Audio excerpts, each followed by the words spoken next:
Hey guys, this is Ty with Roberts Jewelers. I'll talk about something that people may and or may not be aware of, mixing metals.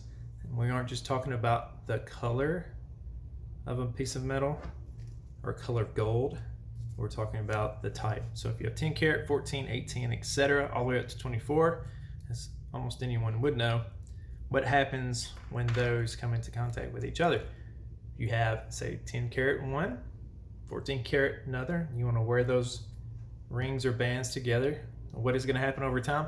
You're going to have those pieces rubbing ever so slightly. And in this case, 10 karat would eventually win. It's a little bit harder because it has a little less gold in it. So it's more of an alloy than the 14 karat would be.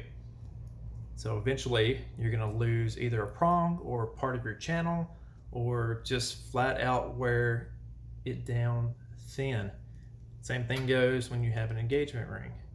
If you have an engagement ring, make sure to ask and know if it's stamped, marked 14 karat, that you match it to a band that is also 14 karat.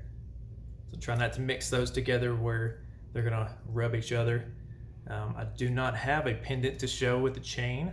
Same thing goes there. Make sure that those metals match or as closely match as you can get away with.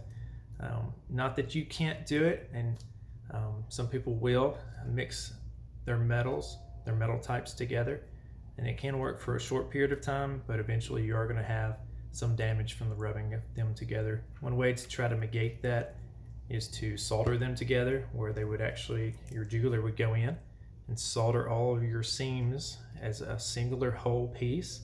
That will try to mitigate any kind of movement.